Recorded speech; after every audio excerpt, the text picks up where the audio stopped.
All right, welcome to a very special episode of Inappropriate, Earl. I mean, actually, they're all special, to be honest with you. Because you, the viewers or listeners, you don't understand that I don't have anyone on this show that I don't like. You know, which is the great thing about starting your own podcast, is you don't have to deal with people you don't like. Maybe in the future I'll get some people on the show who I can't stand and sabotage them. But for right now, I just interview my friends from the world of stand-up, music, acting, pornography, and any and all points in between that. And today's guest is no different. First of all, I'd like to give a quick shout-out to Stevie Rochelle of the great 80s band Tuff, that's Tuff, for supplying the sounds to Inappropriate Earl. That is the great Dial MTV hit, Forever Yours, which reached the top of the charts until Poison's next single came out. And then it was buried quicker than Jimmy Hoffa on the playlist. But Stevie Rochelle runs Metal Sludge. Good guy, check that side out. But back to our guests today. As you can see, even my intros aren't planned. Even my intros are rants. This is a girl I've recently just met via the Comedy Store. She's like one of the young rising stars and the world of stand-up comedy. And she's not just a comic, she's an actress. She's got like some great videos on YouTube, and a lot of content out there for you dummies trying to make it in the business. That's the key in this world. Content, not your 5 minutes of shitty stand-up at Flappers. Please, without further ado, because I really don't know a lot about this girl. You know, everyone assumes we're fucking, so everyone just thinks, you know, that we're some conspiracy relationship. We are fucking, Earl. But we're really not. So, but we are. It can't be anything further than the truth. My pants aren't on right now. Yeah, but that's because it's fucking 400 degrees in my house. And this might set the Inappropriate Earl record for the longest introduction ever. Jesus Christ. I mean, it is hot in my apartment right now. Thank God Big Irish Jay isn't here. He would have had a heart attack. So please put your hands together out there in podcast land for my partner in crime at the roast battle, Woo! Whitney Lee Rice. Thank you so much for having me, Earl. Well, you sound very enthusiastic. No, I'm really excited to be here. And I know that the A-list actors who text you to go hiking at 9 in the morning, I know that it's a big step down from that. Well, look, I do go hiking with them. It's just you haven't woken up yet in the morning. So, this has been a podcast I've wanted to get into for a long time with you and I, because this is, you and I are everything that's wrong and right about stand-up. We're just two funny people who vibe together. Who look the same. I mean, we wear glasses. We're in a Tuesday night, I don't want to say sketch, but we're part of the roast battle. Yeah. At the Comedy Store on Tuesday nights as the racist couple. Yeah. And realistic, really. Well, it really is, if you know my views on life. I mean, listen, this is... this podcast is being done right in the middle of the whole Donald Sterling racist rant on how he wouldn't rent to black people. How he, in his words, won't rent to them because they attract vermin and bring rats. And I got all excited. Why'd you get excited? Because I thought he was saying black people will attract the band Rat. Oh, of course. That's what you would think. And that's my favorite band. So I immediately rented my second bedroom to a black guy. I haven't seen him yet. Did you lock him up there? Well, he's lazy. He hasn't left the place in 3 days. Hello. So, everyone thinks you and I are like boning. Right. And, you're a great girl. Right, but I'm not your type. Well, I don't think I'm your type. You like young guys, right? Well, unless they have money. Well, okay, then I still have a shot. Right. And I like, but what type of girls do you think? You know what type of girls I like. Yeah, you like girls with big tits. You like girls that look like a certain person. You like girls that You know, it's just I'm not your type. Like, I'm sitting here with my legs spread, and I'm not your like. There's just no. You're doing nothing. But let me just say this: you are a beautiful girl. I mean, you are. You could be a model. Could be. And it's just. But everyone has a type. Yeah.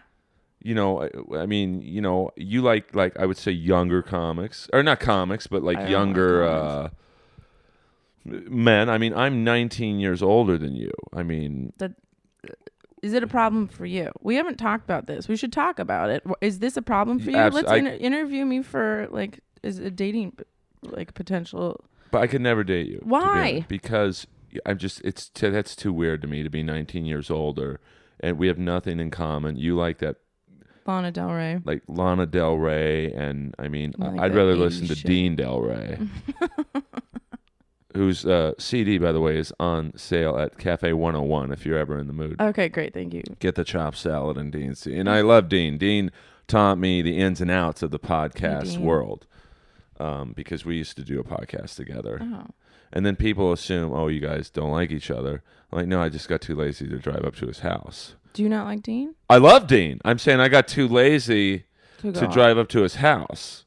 So he lives up in the hills, and I just was like, L.A. is such a schlub to get 10 minutes. It's a 10-minute drive, but in L.A. it's like a 40-minute drive. Totally. That is, and it's not nice. You're not a good friend. No, I mean, I love Dean. I mean, if anyone gets me up at the Comedy Store, it's Dean. But back, it just goes to show you that since me and Dean didn't do the podcast anymore, people think we don't like each other. It couldn't be anything further from the truth. And on the opposite, people think because you and I do the racist couple sketch. It's real. That we're boning. Right. But can you blame them? But, see, that's what infuriates me about the world of stand-up. It's like two people can't be creative together without everyone else thinking they're boning. Because they probably are boning, Earl. Yeah, but it's just too weird for me to be 19 years older than someone. I mean... My dad's 15 years younger than you. I know. Or older. Excuse me. Jeez. Me and your dad could probably swap stories about girls we've been with together. Yeah, it'd be great. So, I mean, well, I'm not saying I wouldn't put it in you. I'm just saying, I mean, anything's possible, or as Jeff Richards says, anything isn't possible at the Comedy Store. So let's get into you, because I really know. Get into me? Let's do it. I don't think you could take me. You seem like you have a smaller thingy down there, and I'm not, smaller thing. Oh, you mean what do you know about vaginas? Trust me, a lot of people, like Ric Flair would say, and I'm going to channel my inner Ric Flair voice. Everyone wants to get on top of Space Skakel. I may be the oldest ride in the park, but I got the longest line. Do you do this up at the Comedy Store? I don't get on stage at the Comedy Store, so no, I don't do it at the Comedy Store. I don't do anything at the Comedy Store. But Tommy did give me a compliment last night. So.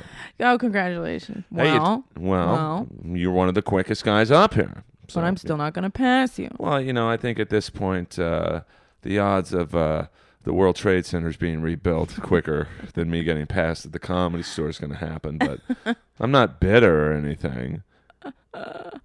So you're from Virginia? I'm from Virginia. What? It's a lot of balls to move out here on your own. So I respect you instantly for that. Thanks. Well, I had it. I first went to Long Beach because I went to graduate school in Long Beach, and then where? Long Beach, Cal State, Long Beach, okay. Long Beach State, and then after I had some.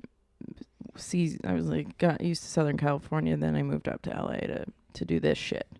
So not this in particular, not the podcast, but LA, right. Waiting tables and making YouTube videos on my bed with my cats. And that's another. I can't stand cats, so that's just another thing. And I have a dog, and yeah, I can't stand dogs. Yeah, I mean Lois is. And if you can't stand Lois, Lois is the greatest dog ever. A lot of listeners have met Lois and interacted with her. Lois is great. Lois is the greatest dog ever. Undefeated at Michael Vick's house. Hello. That's a joke I do on the stage. Every now and then on the pod, I'll try and slip in material. Oh, like you do when we're walking to Coffee Bean? Yeah, yeah. Well, I took you to Coffee Bean. Just I was nice. It's hard to get people to come to my house. It's just. It's just hard. So I appreciated you coming. I took you to Coffee Bean. No, that doesn't mean we're fucking because I took her to Coffee Bean. Guys, totally. He got it in before he bought me anything. Because you've seen the famous dick pic. You know what time it is. That's the first thing you showed me. I didn't even really know you, and you pulled out your dick pic. Well, it's a double headshot. It gets me work in Van Nuys and on La Brea, 201 La Brea. I got a callback tomorrow. Congratulations.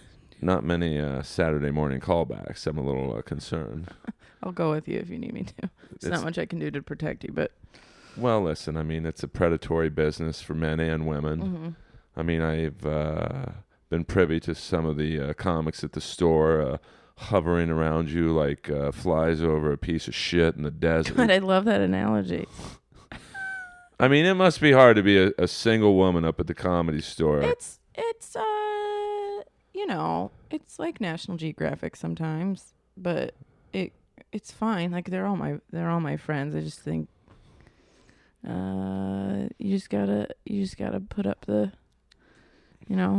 wall. But sometimes. I mean, it must be crazy to like. I know when I go up there, I might say, out of like 100 people in the patio, 1 or 2 girls might want the Skakel salami. Mm-hmm. But like when you walk in the patio or your friends, you hang out with hot friends, it must be a pretty empowering feeling to know that literally every guy in that patio would want to have some kind of physical interaction with you. I don't think every single person Okay, does. outside of Jamie Salita and Ricky Luna, who are well-known homosexuals. No, I don't think that everyone wants to. I think listen, I think that people get horny and they want to fuck. They want to take people up to the belly room because it's some weird, like, if everybody else is doing it, so I want to do it too. But I don't think that everyone wants this. Like you said, I'm not your type. But you are a beautiful, beautiful woman. I mean, I will fully... And I think when you say to someone that... like I get offended when Benji once had one of the funniest moments. Benji Aflalo, great comic. Yes, Benji, baby Benji. Stingy Benji, baby Benji. We were in the hallway of the Comedy Store, and I could tell Benji had some, a couple refreshments, liquid beverages in them. Mm-hmm. And Melissa Villaseñor's at the bottom of the stairs, and I was, talking to Benji, and he just turns around and goes, "Hey, Melissa, would you fuck Earl?" And she's like, "No." And he's like, "Why not?" She's just not my type. Now, she wasn't saying I was, and she said, she was trying to be sweet. She said, "But you have a great body." I mean, how could she not want to sleep with you when you make that noise? That I mean, it just must attract women. Like, well, we did do a pilot together, and she was great. She had the most dialogue. I mean, I was very impressed with. I had literally 2 lines per episode, but they were real scene stealers. Mm-hmm. So that's shout out to the people at Damaged Goods Productions. 2 years after the pilot's done, I'm beginning to lose faith, but I think the pilot's on 90. Well, oh yeah, well hopefully. I mean, there's a great cast. Ben Morrison's in it. The great Brian Drolet from The Hills and other projects in the mix. I mean, I just.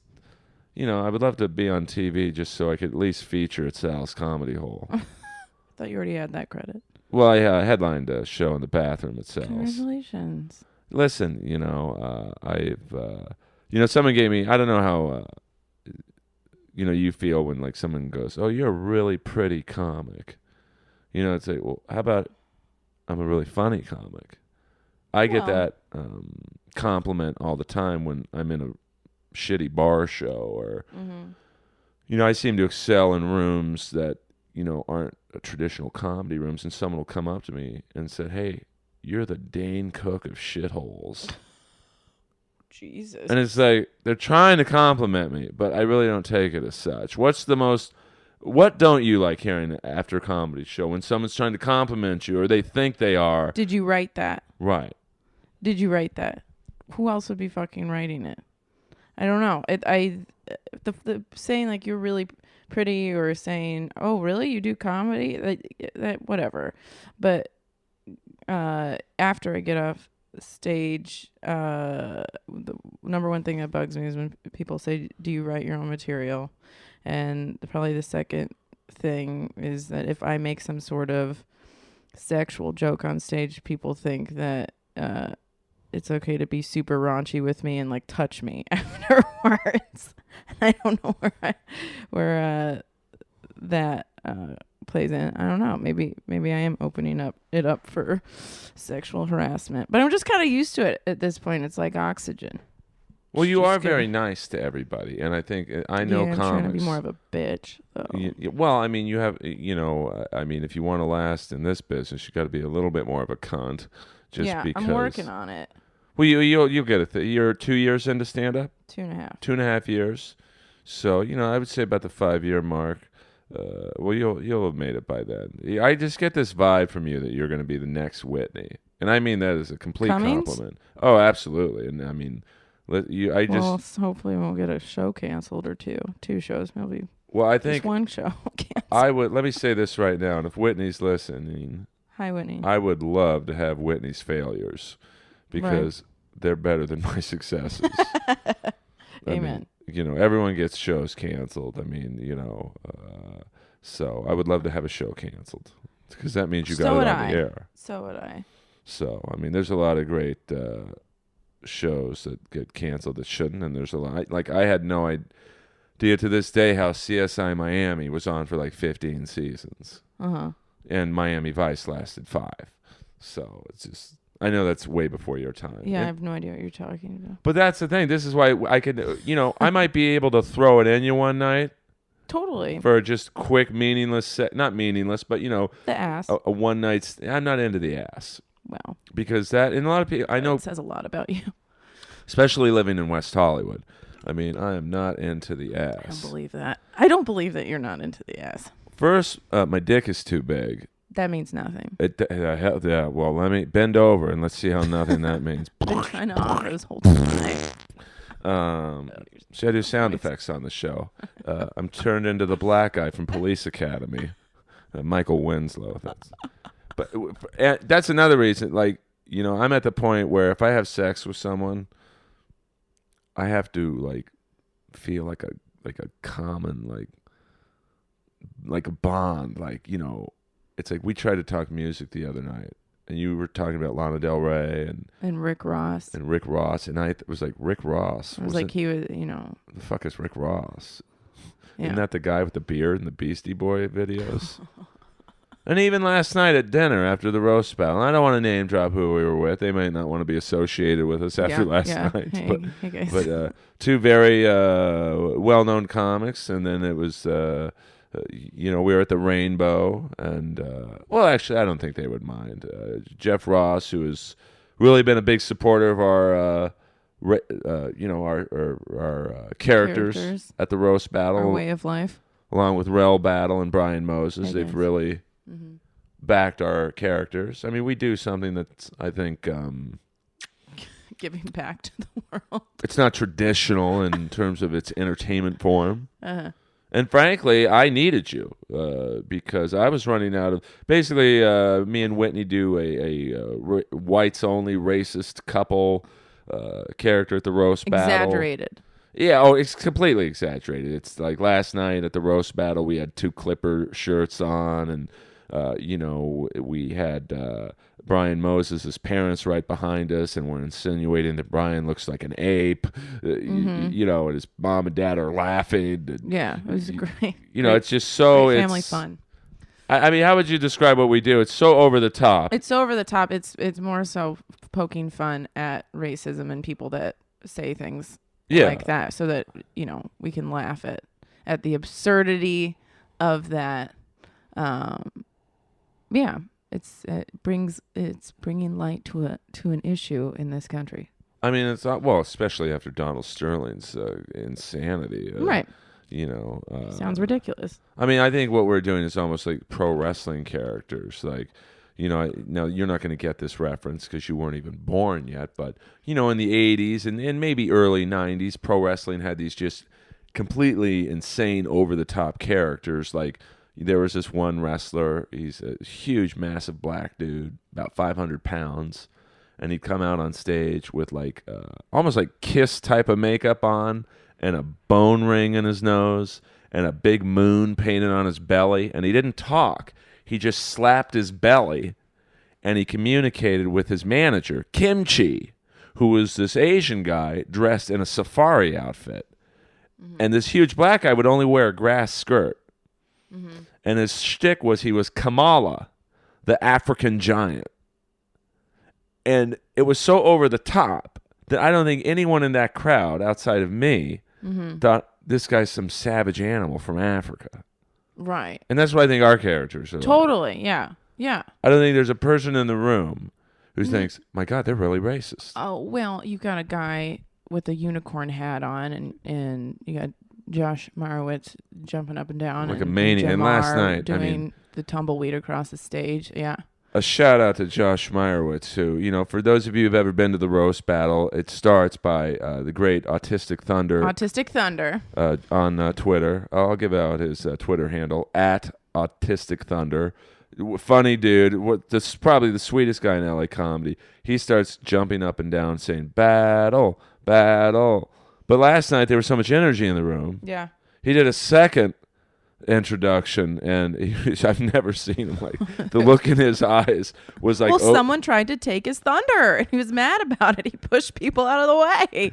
He needed to get up on stage. I mean, I've never seen that look in. He looked like OJ on June 12th, 94. I mean, just this rage in his eyes. So, but it was cute. He was like, that's my role. I'm the guy who says battle. So, but it's fun doing it with you. I frankly needed you. Community service, yeah. Because I was running out of. It's hard to be every week racist and funny. Yeah, yeah. Like without appearing to be racist. It does. It gets harder every week. Yeah, I mean, like did I already say that joke? Did we already make a joke like that? Yeah. I mean, Tuesday we have another battle with Stuart Thompson against Dan Madonia, and we have to have 3 or 4 new lines. Right. You can't repeat.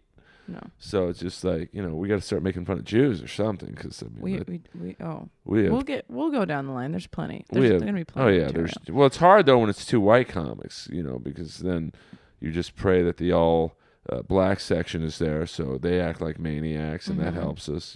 For those of you who don't know, we have me and Whitney on one side of the room and the whites only table, and then we have Jamar Neighbors, Jack. All those great young black comics, and they like are our, what'd you say, our yin to their yang. Yeah, yelling out. And it's a great it's great interaction. Jeff Ross is great, and then the judges are all celebrity comics. Yeah, and it's my favorite night of the week. Brian Moses does a great job emceeing, and Earl Battle's like the ringleader of the judges, and it's a super fun night. And that's how me and Whitney first kind of bonded. Mm-hmm. Then directly after that, when you said, "Can I take you to your car?" and I was like, "Sure." And then, this is improv, guys. This is improv. I don't want to expose you. Sorry, I'll continue. Listen, I've already been exposed in the world of stand-up, and if there was a Yelp review section for comics who know how to work with what they got, Daddy would be at the top of the section. You know why? Because I got a big house on the big side of town. I got life pretty much the way I want it. You understand that? You know why? Because I'm Big Earl. A lot of people don't like that. That was Ric Flair. It was 1988. Oh, I was born in 1987. I didn't. 87, great year 87, when Rat released their final studio album, Detonator, produced and written by Desmond Child, of course. God, I wish I knew what you were talking about. Creator of many Bon Jovi hits, Aerosmith hits, Joan Jett, Ricky Martin, Kiss. He wrote the Kiss song, Heaven's on Fire. Do you want to talk about Britney Spears? This would be a very short podcast. I'd rather talk about Britney Fox. Britney Fox I can talk about. Britney Fox. I think the only thing we have in common, Earl, is these racist things. And this racist research we have to do. We both have great bodies. Well. I don't know how you know that. Yeah, but you, well, I could tell. I mean, even though I've like never seen you naked, I could still tell you got long legs. You got, God, I you feel know, really comfortable. great hair, and you know, I mean, you know, you got it going on. Do they want breathy noises into this mic? I mean, I can appreciate a woman's beauty even though she's not my type. Okay. I mean, like Thank you. I don't know how many compliments and insults you can give me in an hour. Let's keep going. Plenty. But I would say you're not maybe physically attracted to me, but you No, would, I'm not. But you would acknowledge I have a great body. It's fine. It's beyond fine. It's great. It's decent. It's greater than average. It's 195 pounds of twisted steel and sex appeal. I got a limousine outside, right out front, with 25 women just dying for me to go, woo! Because I'm the world champion, sucker. I'm sorry, I'm just morphing into Ric Flair. I'm excited to finally get you into the Inappropriate Earl podcast. Oh, yeah. I mean, this is fun, right?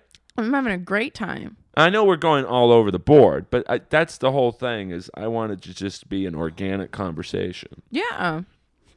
You know, where we just jump around like two people at a coffee house and we're recorded like that cunt did to Sterling. Oh. That wasn't a setup. Listen. And she wasn't even that hot. She had like the Edward James Olmos skincare line on, just, you know, or you won't get that reference. Give me a reference I will not get. Okay, fine. That girl Sterling was with had the seal complexion going on. I mean, okay, I got that one. I mean, Edward James Olmos, one of the greatest actors of this generation. You didn't see Miami Vice, Lieutenant Castillo for 5 seasons? Please tell me you at least like Weezer. I like Weezer a lot. Well, there you go. I mean, we finally found a common band. What is your exposure to the group Kiss? Before you. But I mean, like before me, what would you say you knew about Kiss? Just that they were the band in makeup? I knew that. Yeah, I knew they were the band in the makeup. I'd heard their music, and plenty of people in high school and college wear the T-shirts, but I had no interest really in knowing more about them because I don't. You don't like that music. It's just not my. It's not my type. Just like I'm not your type. So it's like can you blame a person? Yeah, but I mean, like when we were at dinner last night at the Rainbow, and you, me, and Fahim Anwar, great comic. Mm-hmm. I'm probably 30 years older than him. Mm-hmm. He asked me what my favorite rap group was, mm-hmm. and he was mortified when I said the Fat Boys. Mm-hmm. No, I think he said if you could go to one concert, living or dead, what rap group would you want to see? And I said the Fat Boys.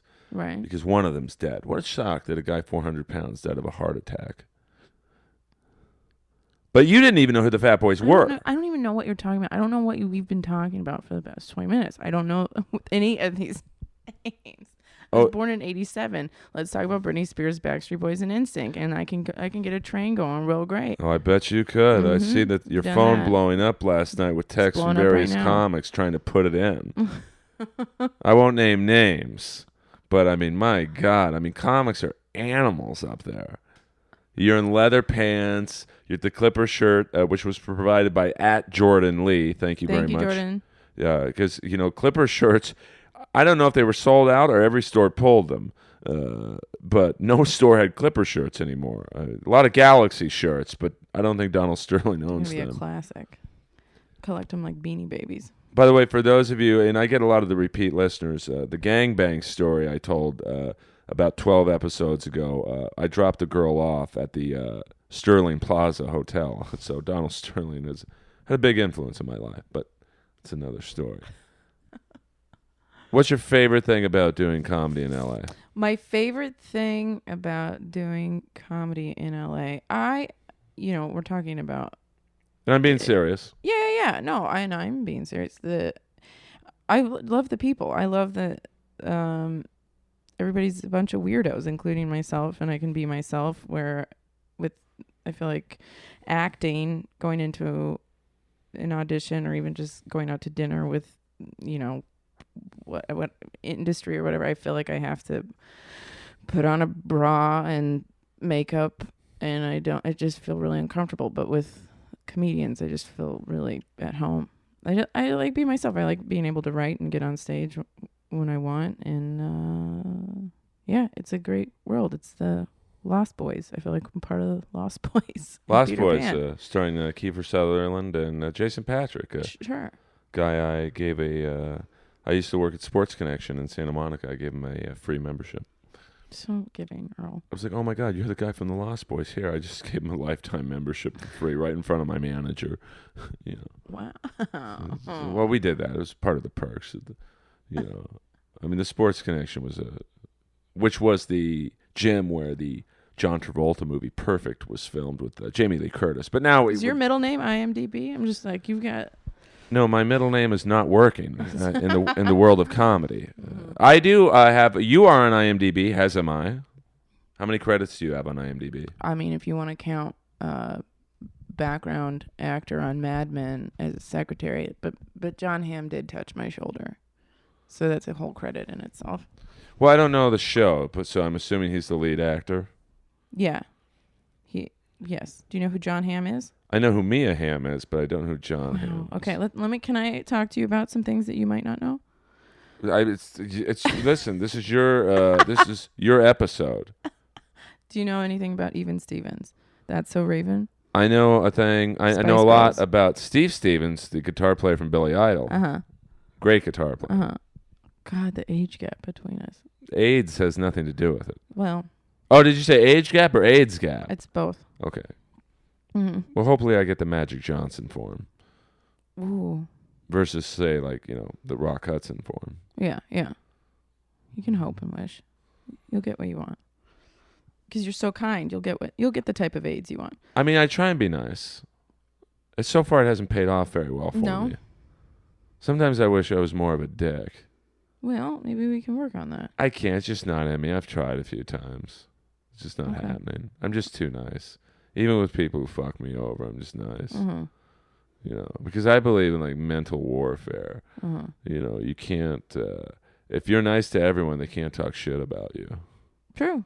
No one talks shit about you. Which I think, in some ways, is a great way to fuck with someone. You know, if you and I ever got into a fight and I went around the Comedy Store saying, well, Whitney's a cunt. Right. Then you could believe you. But you would have ammo then to say, well, he's blah, blah, blah. You mean if you were an asshole? If I was a dick, but, let's just say we got into an argument, I don't know about whatever, maybe at the sketch, something happened and we stopped talking.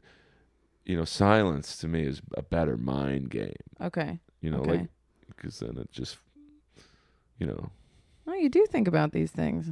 What's all mind games? Not too nice. You know what you're doing. Well, I'm into Tony Robbins, Power of the Mind, Marshall Silver. I went to a Tony Robbins seminar once. But this isn't about me. This is about you. You sure?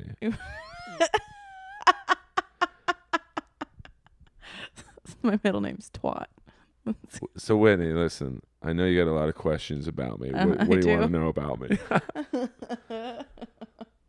What are your measurements, Whitney? 36, 24, 36, 9.5. Hey-oh! Insinuated you had a dick. No. The tits I'm working on. Yeah, but I've said now. You would look ridiculous with fake boobs. I don't think I wouldn't. But even though I haven't seen them, I'm a guy. I've seen some naked bodies in my time. You know why? 'Cause I'm the champ. Sorry. Are you also a plastic surgeon? I referred a lot of people to Dr. Garth Fisher, Cannon Drive, Suite 110. Oh, shit. Okay.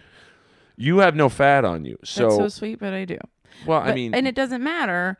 I think, if you get the right plastic surgeon, well, they'll look good. They'll look fine. But they would look like golf balls on you. I mean, they would look so hard because. What do you know about? I know a lot. The different sizes. See, listen, I had the world's very rare operation, penis reduction surgery. Oh, why would you do that? Because it was just too big. Hitting too many cervixes. Listen, if you lined up all the girls I've been with, they would say that I was inside of them. It was the ride of their life. Sorry, I just get really into Ric Flair. I'm a huge You're great Ric Flair. at it. Well, not really. I just love wrestling, and Mm-hmm. when I argue like Ric Flair. So Mm-hmm. it's a real mind fuck to people when they try and argue with me, Yeah. and I just act like I'm coked up out of my mind. Oh, Like, let's do a fake argument right now. okay. Let's say, Earl, it's always about you. no, it's not, 'cause I'm the man. You just proved my point. All right, I'm sick of talking about myself. What do you think about me? Hey, that's a hack joke. Hack joke. No, you've been great to me, actually. A very good friend. Well, I really respect anyone who comes out here, especially from the East Coast. I mean, and I'm being actually very serious. I love anyone with a drive and a determination to make it in the toughest business on earth, stand-up comedy. I mean, I always tell people that you can be in a shitty band and look behind you and blame the drummer. Mm-hmm. If you or I or anyone has a bad set, we look behind us. There's a curtain. Yeah. But when we do Yeah. great, it's all on us. Right. Well, we're fucked up. We are. Are you allowed to swear on this thing? I guess it is inappropriate. Well, yeah, inappropriate, Earl. You are allowed to swear on that thing, and I enjoy having you on this show. I've always wanted to get to know the real Whitney without a line of 8 comics trying to put it in, and then I'm like, "Hi, Whitney." We spent a lot of time together, though. Well, you we still have don't to. know anything about me? Do you? I really don't. Really? I mean, I don't know you. I mean, I really don't. I mean, it's hard to get to know someone at the Comedy Store or any comedy club. Like I think we met once at the Improv. Just hit your own dick. I just hit my own balls. I just literally I poked my balls. So we're back. We're back live. Back for more, as Rat would say.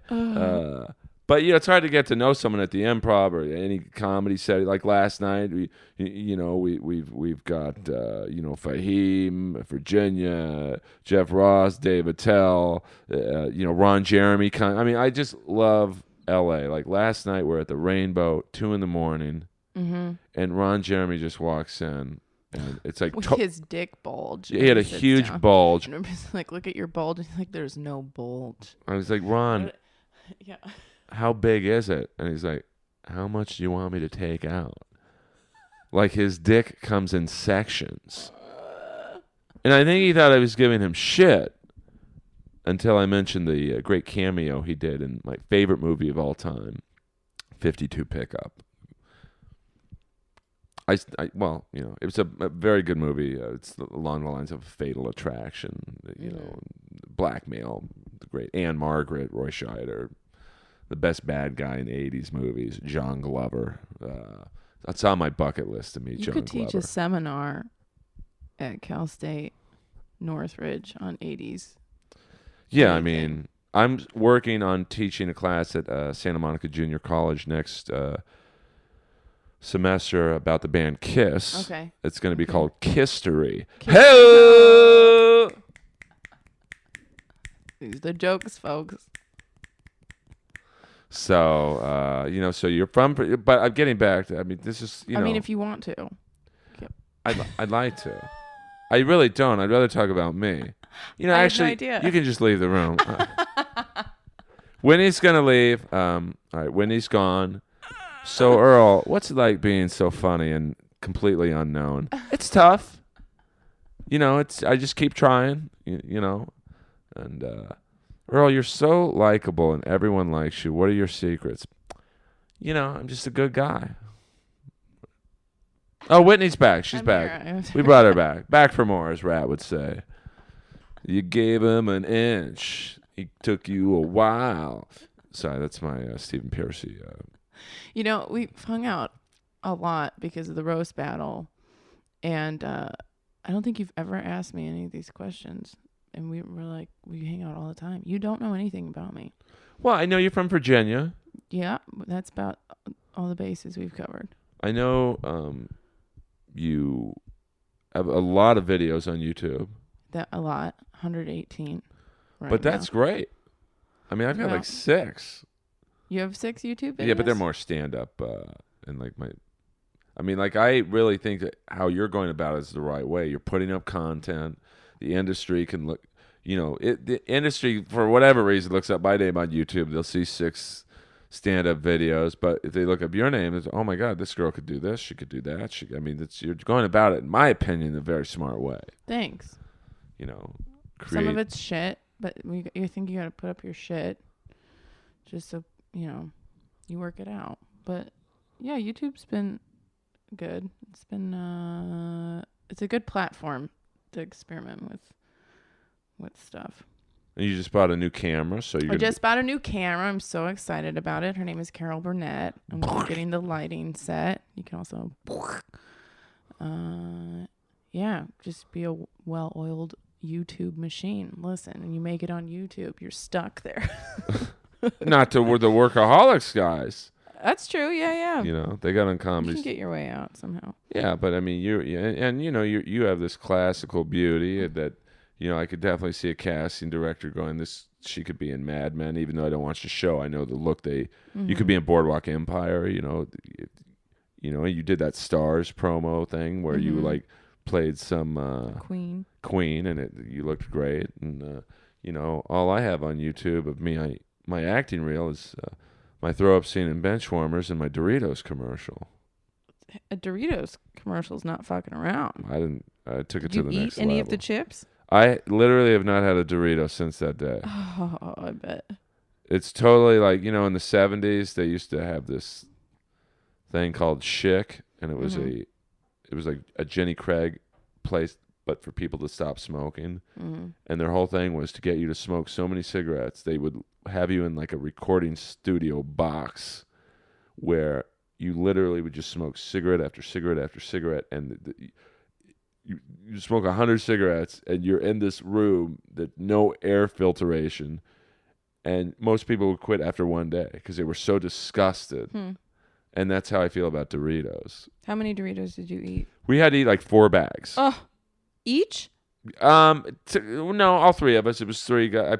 I played office worker, and so maybe we could do that with you and energy drinks and protein bars. I need energy drink, and Well, we could stuff you with you might die though. Protein bars fuel my body. But if we gave you enough of them in a day. Yeah, I mean, I'm sure it would work. I mean, although I did come upon a new energy drink. What is it? And it's a joke I do on stage, but it's a true story that one night I went to the gas station by my house, Sunset Oil on San Vicente and Sunset. They hooked me up. Mm-hmm. And by the way, welcome to our only sponsor, Stephen Piercy's Mike Knuckles. That's the Mike Knuckles. He has a brass knuckle microphone holder. And, they take care of me. Stephen Piercy's Mike Knuckles. He's just trying to make a buck. He's not in Rat anymore. He's got to make some scratch. Something. Yeah. I bought his book. It's right on the coffee table. Oh, okay. So there was this. I go up to the gas station and I'm like, "Do you have any Red Bull?" They're like, "No, we're out." Amp, we're out. Rockstar, we're out. It's like we got one energy drink, and it was made by Extends, which is the penis pill company. But I wasn't like putting it together, so I just drank it. And it was fine, but then I noticed at the bottom of the can, it said, "Do not drink if pregnant." Like, who's drinking a dick-growing supplement if you're pregnant? Is it specifically for dick growth? Yeah, though? It makes your dick bigger, but it's like... Did it make yours bigger? Well, mine's already big enough. Well, what happened? Well, it gets blood flow down there, so it does make it bigger. Did that happen? Yeah, I mean, worked out all right, but my problem was... I didn't really think I was going to the gym that day. I ended up going to the gym, and I'm walking around my gym with a huge bone. Oh, yeah? Yeah. How fun. Who is taking Extend? Just horny guys on the strip trying to blow. Don't drink when pregnant? But I mean, that's the thing. If you have a dick and you're pregnant, low energy is the least of your concerns. I just got past at Flappers in Claremont. Congratulations. Flapjacks. You're making it, Earl. So now, you're entrenched in the comedy scene. You're acting. What do you like better, acting or comedy? Comedy. And that was instant. Well, like I said, I just feel more comfortable in comedy. Acting, I feel like you have to shave your legs and you have to, I don't know, not necessarily all the time, but I feel like you have to be a bit more composed, and I'm just not. Like I make videos on my bed. That's what I like to do. It might be more of a mental issue than whether or not I prefer comedy over acting. Now, what is your YouTube page? So people, please go and Whitney's page. I mean, you'll be busy for days. There's so many. Busy for days. It's Whitney Lee Rice. Lee is the middle name. And they can find. Is there one video in particular you would want them to start with, or like your newest one? You know, the one that has the most views is the Lana Del Rey parody, which has pissed off a bunch of people because I guess Lana. I know you don't know who Lana Del Rey is. Unless she's... I apologize. Unless she's Dean's sister. You don't know. I don't know who she is. Okay, well, I'll school you on her. Yeah, she's just, it's a parody interview with Lana. And then I got some stuff on my bed with my cats called Pajama Talks, where I do a bunch of celebrity updates when I just wake up. Yeah, and then I do some interviews. Like I interviewed some old people in the park just down the way about Miley Cyrus and twerking. And that was a great time. So, yeah, it's what I do with my life. What are your do you have like comedy idols? Yeah, oh yeah, I love Bill Cosby. Really? Oh, what do you mean really? But I mean, do you not like Bill Cosby? Oh, he's the greatest. But I mean, he seems like he would be a little. What? I mean, he's got to be 70. I mean, he's kind of up there in age, and you're so like. He's a classic. Okay, that's cool. I mean, it's neat. I don't consider Rat a classic. I'm sorry. Listen, they started the LA metal scene, so I don't want to hear that bullshit. You will not in front of Stephen Piercy's autographed biography on my coffee table, talk poorly about Rat. I won't. I don't know anything about them. I just, I feel like comparing Bill Cosby to Rat. I didn't compare Bill Cosby to Rat. I know, but you're like surprised that I know who Bill Cosby is. Because you're young. You're 26. Yeah, but I don't want to insult your music or anything. Listen, my music is great. It's great. It's good, Earl.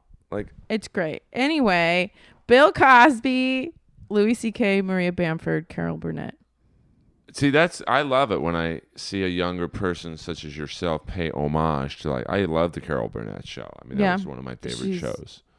I watch her stuff. She's what influenced me to come out here, for sure. I mean, that's what I love. Her old show, her interaction with Harvey Korman, Tim Conway. Mm-hmm. I mean, it's kind of like the roast battle, how everyone gets everyone. So there's like this great energy. Yeah. And although it's a completely... Work ethic. Yeah, I know. But it's it's neat to see high performers of that level be in such sync. I mean, you don't see a show like Carol Burnett on anymore. Well, no. I mean... I love the Amy Schumer, Inside Amy Schumer. Oh, she's great. Hey, Amy. Amy, if you're listening to this, hook some brother and sisters up. Yeah. Do you need audience warm-up or something? We're here. That's how bad our careers are going. We're begging for gigs. We specialize in offending people. Yeah, I mean, we know what time it is. Mm-hmm. So you like Amy Schumer? You like Sarah Silverman? Sarah Silverman, love her. My dad asked me, have you heard of Sarah Silverman the other day? No, Dad, please explain to me. Now, what do your parents think about? I mean, they must miss you, and they must ask you some funny questions about the entertainment business because they're not really familiar with it. Well, I'll talk about, hey, Dad, I'm doing this show with Jeff Ross, or hey, Dad, hey, Mom, I'm hosting Comedy Juice with Adam Ray and Crystalia tonight, and they're like, that's great, how much are they paying you? Which but you can't blame parents from Virginia who don't understand how stuff works.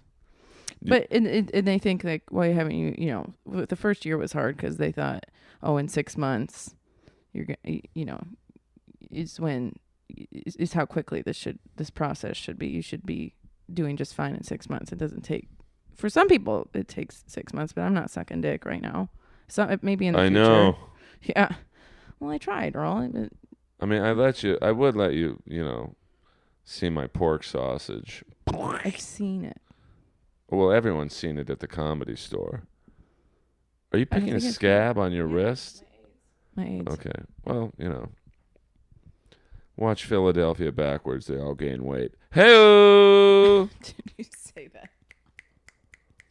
Schindler's List. I know. Great movie. I mean, that would have been a good workout video. I mean, look how at the end of Schindler's List, all of them had ripped abs. Mm-hmm. Real nice intercostals. Hey, did I ever tell you about the time I went to the gay sports? No, you want to do a bit on me? No, I don't want to do a bit. Earl, if you don't know Earl likes to pretend like he's talking to you, but really he's just doing bits. Well, I'm like Paul. And you'll say, hey, Earl, are you doing a bit on me? He's like, no, that's really true. And then 3 hours later, he'll get on stage and tell the same joke that he just told you. And he's not doing bits on you. He's not. He's just, But can I tell you, I'm influenced by Paul Stanley, the singer of Kiss. Okay. Because that's how he intros songs. Like, he'll start talking in a regular sentence telling a story. Uh-huh. And then the story leads up to the title of the song. Like, he wants you to think it was just all improv. Okay. So you want me to think that it's all... No, but I'm just saying that's sometimes why I do that. It's just like when he introduces the song Lick It Up, he'll start by asking the audience a question. How many people out there like to get licked? Girls? Boys? You lick me? I'll lick you. Lick it up. Mm-hmm. Like, he wants you to think that was just a coincidence. Oh, and then go into the... Right. Like when they play Detroit Rock City. He's like, if they're in Detroit, we're from Detroit. I'm like, Detroit. Paul, I was in L.A. at your show. You said you were from here. And Detroit's a city. And we rock when we're in Detroit. This next song, Detroit Rock City. Nee, nee, nee, nee, nee, nee, nee, nee. And this is like after every song. And so finally, by like the 28th song, when it's rock and roll all night, he's just like, all right, how many people like to fucking rock? And it's night, so it's day tomorrow. Let's rock and roll all night and party every day.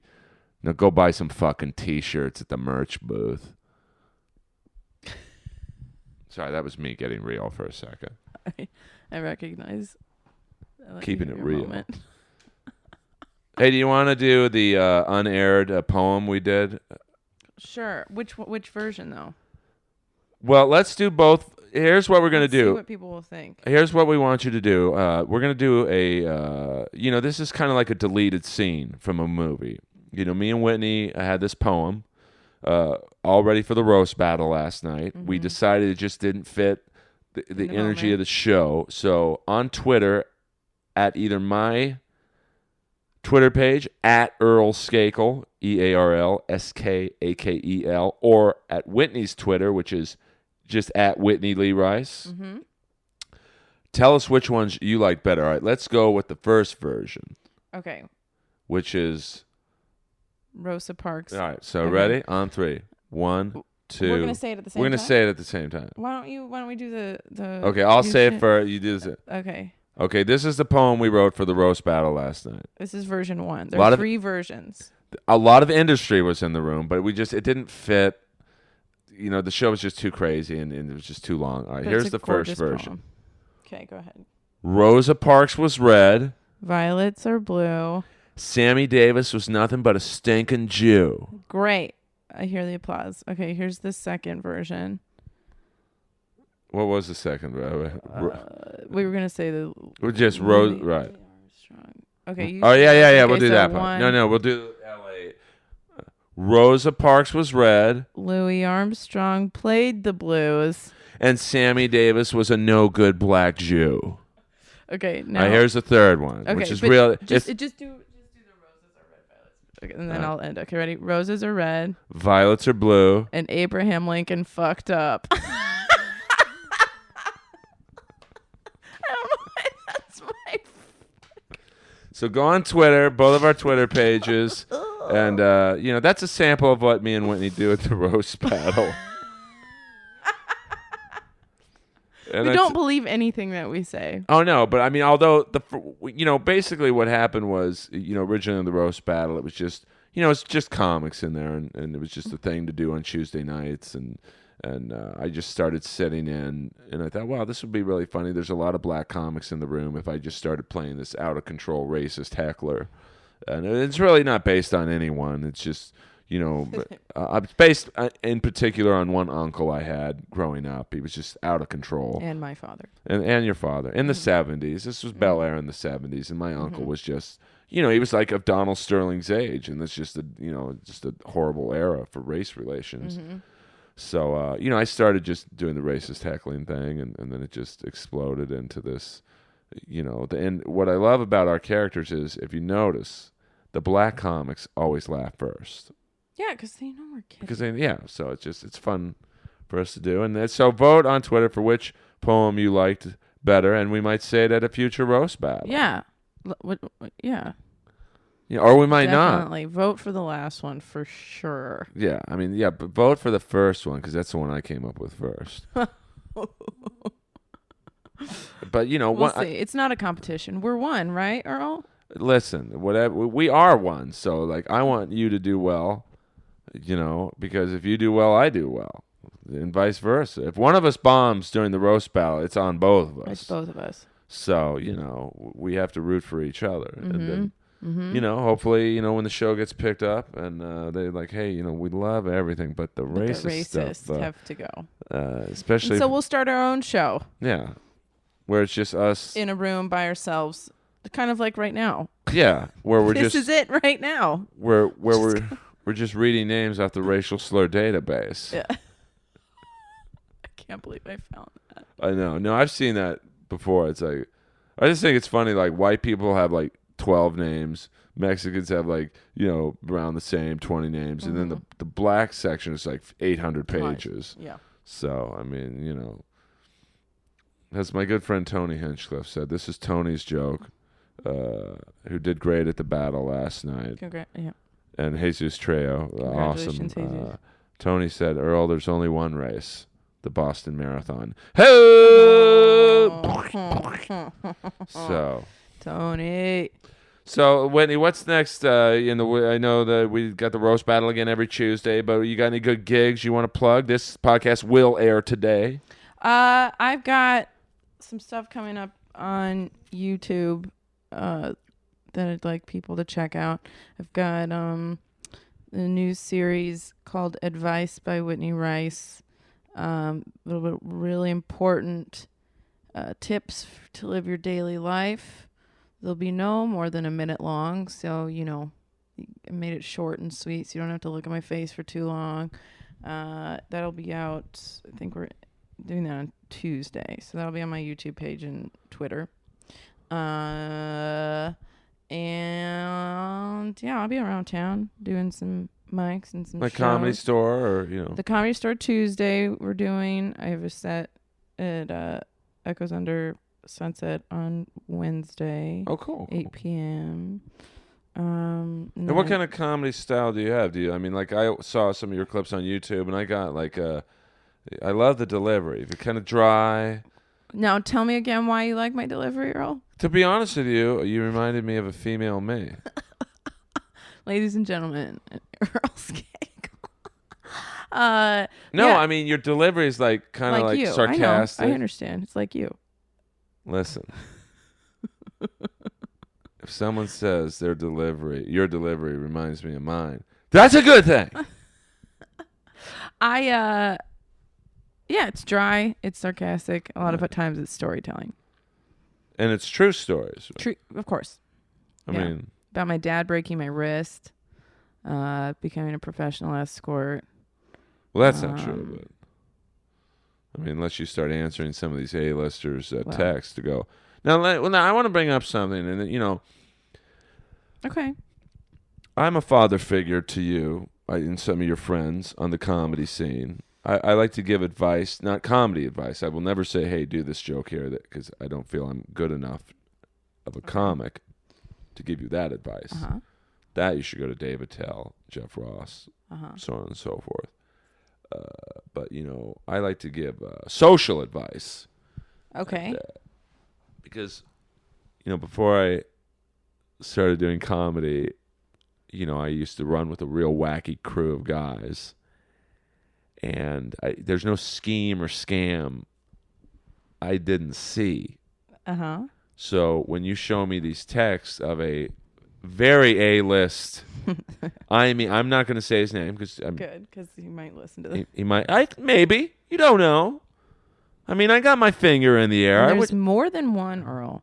I know, but this particular A-list actor, and one of my favorite actors, to be honest with you. Okay, he's very talented. Oh, he's great. I mean, when he was on one of my favorite TV shows. Let's not. But no one knows. I have like 40 different TV shows I watch. And no one else watches?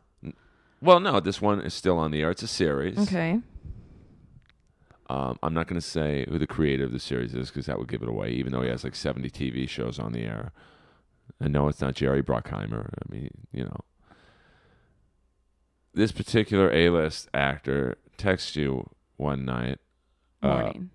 One morning, hey, why don't you come over today and we'll read scripts? He didn't text me that. He's asked me that in person. Now that is like rule number one of a First guy. First of all, you're telling the story wrong so that people hear it the way you want it to be heard.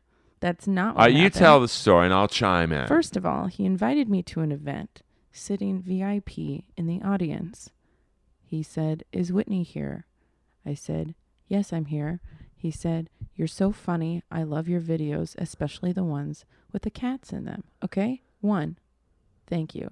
I feel like I can be proud of that moment. Then he said, you're so funny. I would like to, I'm sure you have scripts that you'd like me to read.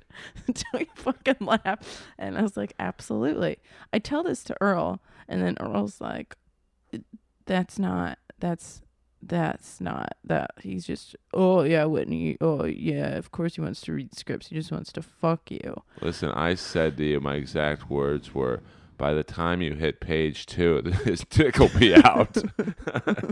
But he texted me asking if I wanted to go hiking. Yeah. But you have to admit I was right. When his dick's never been in any of my holes. I know, but I was right by saying what? When his lady friend gets back into town, these texts would stop. Well, I don't know if she's in town. Oh, I can bet she is. Earl, the relationship expert, Listen, I like to give advice to young girls like you because this is a very predatory business. Totally. And I understand that. And you're a very pretty girl, and you're very talented, and guys seize upon that. Especially a guy in this guy's position who, I mean, let's be honest. I mean, I might fuck the guy if he said, come over and read scripts. Right. Because I got a few scripts I'd like for him to look at. Well, then what's your advice to me? Just, make sure I'm with you. So when I'm there, I can hand him my reel, which is the shortest reel in all of Hollywood. It's one throw-up scene. Let us know what you would do if an A-list celebrity asked you, has seen your videos on YouTube, can specifically point out moments in videos that he or she liked and said that they'd like to work with you on something. Let me know what you would do too. Maybe I'm an idiot, and I am, but I also think, if you got to work in this business somehow by just fucking them. Well, what the hell? Can someone get me in on Bryan Singer's next twink party? I think I'm above the age limit there. I might be able to, maybe be a bar back, but I'm too old. I mean, Bryan Singer, he knew what time it is. And personally, I saw nothing wrong with what he was doing. Like you said earlier, that I like girls with big tits. Right. Bryan Singer liked younger guys. So he had parties with hundreds of younger guys there. Mm-hmm. I didn't see anything wrong with that. Okay, he promised him roles in movies. Well, if I had hundreds of girls with big tits at my house, I'd promise them stuff too. There you go. I mean, I promise you this was the #1 podcast on iTunes. Is it not? There's more people in the rainbow bathroom right now than are listening to this podcast. So, Whitney, we're already over an hour. I mean, are we? Let me check the exact time because I like to let people know, how long, the longest recorded Inappropriate, Earl, we are at an hour and 5 minutes. Time flies when you're talking with a young starlet. You're talking about 80s music. In the business. 80s. I'm going to take you to I can't take you to a Rat concert. Stephen Pearcy just left the band for like the 5th time. So, hopefully he'll be a guest on a future episode of Inappropriate Earl. Would you like to go to a Radiohead concert, Coldplay? I mean, I like that one song they sing, Creep. Okay. Hey. Here you go. I mean, would I go to one of their concerts? I mean, for laughs. For laughs? I mean... See, that's the thing. I will respect your culture. You have to respect mine. I would go to soak it in. I'm an open-minded guy. Not with Rick Ross. When I started playing Rick Ross, but I don't know who that tensed is. up real fast. Well, that song I was playing yesterday in the car. But he kept saying the N-word with the hard ER ending. And you, of all people, should just start getting excited about it. Listen, I'll let everyone know who is listening. I do not say the N-word in public. Hey! In my house, it sounds like a Ludacris concert. Hey! Especially when I'm playing Madden and Roethlisberger's throwing to Wallace deep. No, I'm just kidding. Catch that ball, you. No, I'm just kidding. Just kidding. So, no, I'm just kidding. I mean, it's racism's horrible. I mean, it's just a horrible thing. So it's good. I think it helps that there's people like you and I who make fun of it. Yeah. I mean, really, our characters on the roast battle are making fun of white people. If you really listen to what we're doing. Yeah. So, I love it. And, it's just... I love it, too. Well, we have a good chemistry. I mean, it's like we're like two songwriters. I mean, when we meet a coffee bean or whatever to write, it's just we complete each other's thoughts almost. Sentences, but I will have every line you do is your line. So, thank you.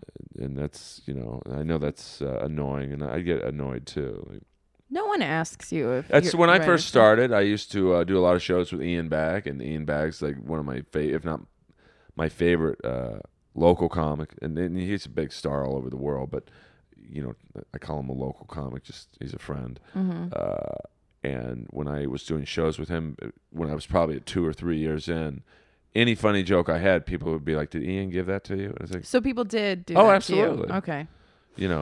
So you don't think it's just a female comedian? That's another thing. When defining comedian by gender, like I get that we are, still I guess at that point in time where we're saying who's your favorite female comedian as opposed to who's your favorite comedian. Yeah.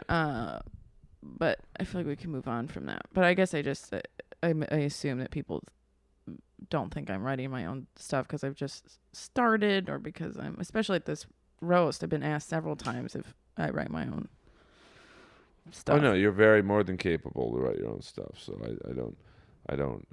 I mean, we give each other ideas, but we don't write.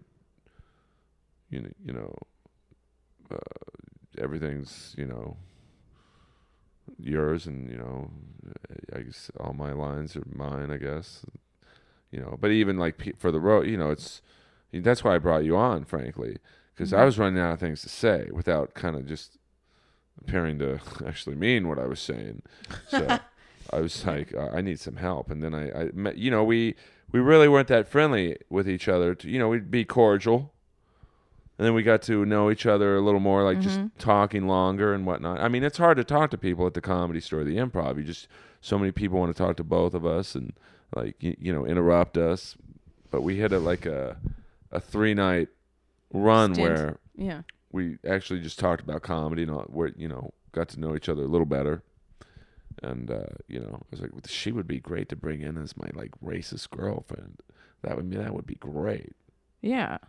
And it really helped. I mean, it saved me because I was probably going to stop doing it. Why would you stop doing that? I just write, it's hard to be like, say racist things, be funny, not appear to be racist, but do it 3 to 4 times a week. True.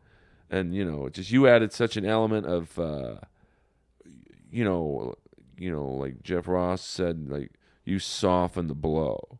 Like, it's like, okay, she's involved now, too. He's really, it's just an insane, character. And like I said, I look at it as one character, really, where we've morphed into, like. Totally. So please come to the roast battle. Tuesday nights, midnight, Comedy Store. It's the best show going. I mean, I've been at the Comedy Store for probably 6-7 years now, and there's no show on earth like it. I mean, so much fun. The only other show that comes close is Don Barris's Ding Dong Show, which is on Monday nights. And they both take place in the Belly Room. Mm-hmm. Belly Room seems to be where the best shows are going right now. Just fun. Intimate. It's like... touch someone without Yeah, knowing who it was. You can't really leave. Who am I touching? Yeah. Oh, you can't leave. Which is, I think, part of the allure of having the show like Roast Battle or the Ding Dong shows. Like if it was in the main room of the OR, you could kind of duck in, duck out. Mm-hmm. In the Belly Room at the store, once you're in there, you ain't leaving unless you don't want to watch the show anymore. Right. So it's really fun. Come check me and Whitney out. And Whitney's, go watch her videos on YouTube. I mean, they're really funny. And it's got some stand-up clips too as well. Oh, Jesus. Yeah. Well, but I think the one I saw with the escort chunk, and they're very well edited.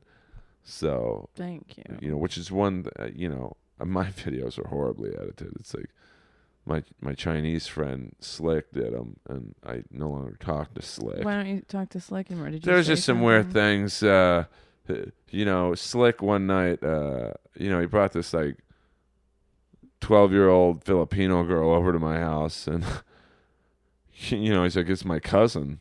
I'm like, okay, it sounds plausible. Mm-hmm.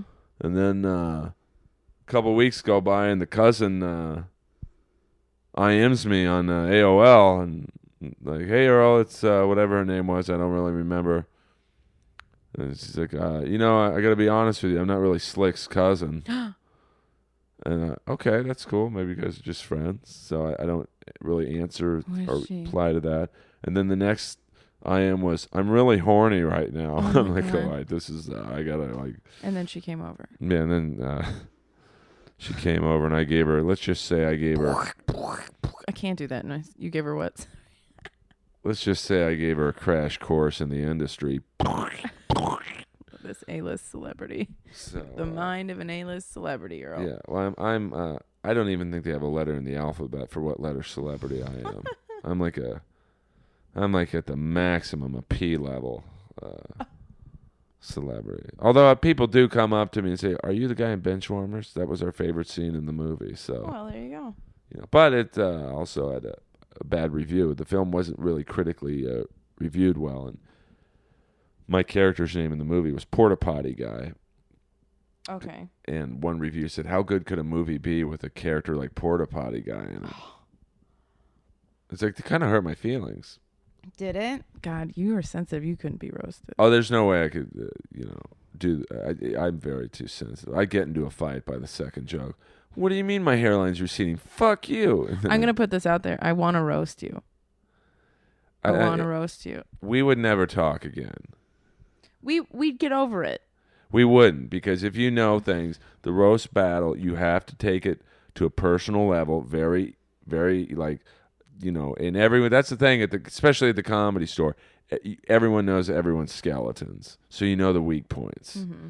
And, it would just be all in, and I don't have a lot of skeletons. In some sense, I'm a hard person to roast because I'm so well liked. Mm-hmm. But I got skeletons, I guess. Not many, but certainly enough to go 3 rounds with. You're not so innocent, Earl. I got some stuff. I mean, I don't even want to know what it is, but okay. I'm just putting it out there. Well, listen, if you want to accept at some point. You don't want to roast me. Okay. I don't think you want to do it. Don't play with fire. Because sometimes rice can get burned. Fried. you don't want to mess with me. Because if you want to roast Big Daddy, I'll check my brains at the door and we'll start even. It's a Milton Berle line he used on RuPaul. So, well, listen, Whitney, I think we found a lot out about me. And definitely. Stuff I already knew. Do you have anything you want to plug other than your ass? Yeah, just the YouTube stuff. We'll spell the name for everyone on YouTube. Check out the channel. It's Whitney Lee Rice. You can write offensive things on there. I don't care. You don't edit your comments? No, I let it all go up there. You can see people have called me a fat fucking bitch. I've been told to fuck off several times. The more the merrier. Let it out. Consider it a therapy session. Put it on there. And Twitter is at Whitney Lee Rice. I do find, I used to edit my YouTube comments, but then I thought it's funnier if you leave up the bad comments. You want the trolls up there. Like on one of my stand-up clips, this guy writes, "This is the worst fucking comic I've ever seen in my life." Yep. And that's pretty hard to take, like. You know how hard we work on our jokes, and totally. But think about who that person is. He's probably living in his mom's basement and isn't wearing any pants. But that's who I want as a fan. That's the guy who buys the CDs. Totally. By the way, speaking of CDs, buy Earl Alive on iTunes. Earl, I have so many questions about you. Well, ask another one. I mean, let's see. I was wrapping it up, but okay, you interview me now. You know what? If we're wrapping it up, let's just wrap it up. I got something you can wrap up. You don't use those. Yeah. Well, you can't catch AIDS twice, as my friend Yoshi would say. Do you have any final questions for me before we end it? Just too many to count. Well, name one. Just get it going here. I mean, this is fun. Will you ever venture into the current time period? No, I mean, like I said, the last CD I bought was my ex-girlfriend's manages Motorhead, great legendary rock and roll metal band, and Zebrahead. And that was the last CD I bought, was a Zebrahead CD. Okay. See, Zebrahead seemed like a band you would like. They had that really amazingly catchy song, Playmate of the Year. Would I really like this music, or? Well, go watch YouTube the Zebrahead video for Playmate of the Year. It's kind of like Weezer and Lit, but they had this little guy named Ali who would rap too. So there was some elements of rap, like a pop rap group, if that makes any sense at all. Okay, no, it does. And their video for Playmate of the Year, filmed with Playmates. I mean, it was just it should have been a huge hit, but that's the thing in the music business. It's just you don't know why certain songs acts are hits and others aren't. Mm-hmm. So it happened a lot in the 80s, but I don't want to bore you with 80s talk. Only the greatest fucking. Why would you bore me? It's only the greatest fucking decade ever. It's too young to know it. Well, you're born in 87. And by the way, that was also the same year that Bon Jovi's Slippery When Wet came out, as well as Poison's Open Up and Say Ah, which was originally supposed to be called Open Up and Swallow This. I mean, God bless the 80s. You don't get album titles. Well, have you heard Eminem's song? I got to move it to lose it. Oh, very good. He has a moment where he's talking about open your mouth and swallow. So maybe you would like this, if that's what you're into. I mean, listen. I'm into chicks. I love women. I'm like Bill Clinton. I don't like good-looking women. I just like women. I mean, no, I'm just kidding. I don't think you're kidding. No. I've had some hot babes in my life. I've had some slobs. I mean, we all have. Yeah, but I take it to another level. I mean, the slob is to another level. Yeah, I mean, you know, but it's when you're single and horny. Charity work. Yeah. Like the Kiss song says off of Revenge, 1992. I just wanna. Great play on words in that song. He was singing I Just Want to Forget, but he would say, I just want to fuck. I just want to fuck. I just want to forget you. Earl, I'm so sorry. I feel like You don't like that? I just don't fucking know what you're talking about. I just feel like I'm the guest that doesn't know what the fuck you're talking. I'm reciting lyrics. Forget Bob Dylan. Forget Lennon and McCartney. Paul Stanley in the 80s was the shizit. Can I sing you lyrics from one other song? You always do. Let's do this. All right, this is a lyric off of Paul Stanley's Kiss's Crazy Nights album. Mm-hmm. It's a song called Bang Bang You. Okay. Okay, you ready? And you tell me if these aren't great lyrics. You ready? I'm ready. Can you say 1, 2, 3? I need something to... 1, 2, 3. Well, my love is like a cannonball. I'm taking aim and you're gonna fall. If love's a crime, I got 100 schemes. I'll be the villain in your book of dreams as we go 1, 2, 3, 4. A midnight comes, I'll be at your door. 5, 6, 7, 8. Oh, whoa, whoa, I just can't wait. I'm gonna bang, bang you. I'll shoot you down with my love gun, baby. I mean, that's good lyrics, man. I'm sorry. I'm dancing. Why don't you sing some Lana Del Rey lyrics? It can even come close to that. You ready? Will love 1. You I don't even need a count off. I will love you till the end of time. I will wait 1,000 years. Promise you'll remember that you're mine. Baby, can't you see through the tears? All right, you're going to tweet who you liked. I want you to tweet at Earl Skakel. That's EARL. At Whitney Lee Rice. SKAKEL. And tweet whose song you liked better. We're going to have a song be honest, off. guys. Be honest. And we're going to go one more round. Okay, one more round. Who writes better lyrics, Paul Stanley or Lana Del Rey?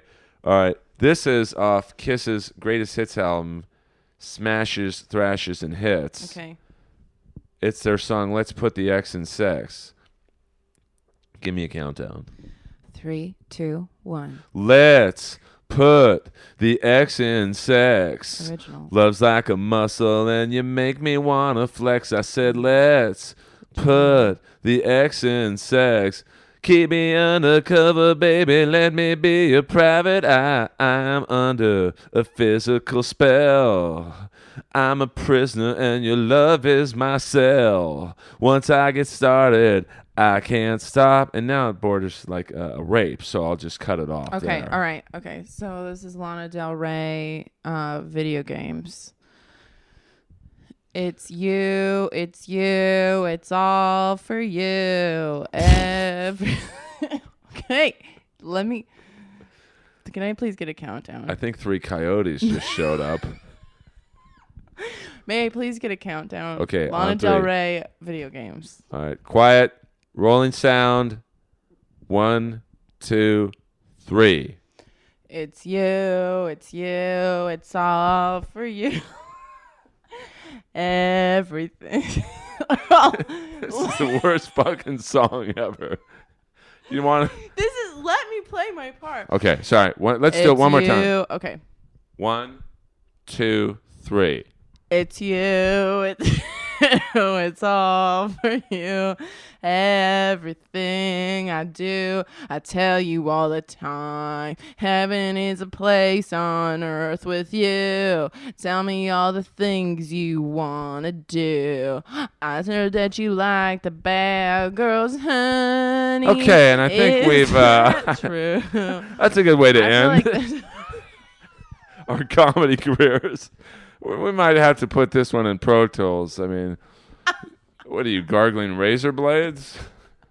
I think I have a nice voice. All right. No, Whitney, I really, in all seriousness, I hope I didn't talk too much about myself. No, not at all. So come back next week where we'll interview me, and we'll talk about my mom, Virginia. You're from Virginia. My mom, R.I.P. Mama, and Daddy. 1998, and a lot of people ask me what my parents are like. I say, watch the last 10 minutes of Son of Godzilla, and that's, it's a good idea. Dad teaching me how to blow smoke rings. Whitney Lee Rice, you're always welcomed back to the Inappropriate Earl Studios. Thank you so much. You know what time it is. You got your finger in the air. You know which way the comedy winds my are finger blowing. other places too. I bet you do. Paging. Well, I don't want to say his name. And I tell you, if they ever do a comedy show based on the comics you pork, that's a good lineup. But no, I'm just kidding. I haven't porked a comedian. Oh, well, Whitney Lee Rice, she'll be back for more. She's really cool.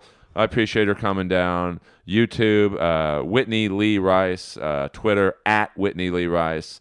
I'm Earl Skakel. This is Inappropriate Earl. We can be found on SoundCloud, or for you Steve Jobs nut swingers, we can also be found on iTunes under just Inappropriate Earl.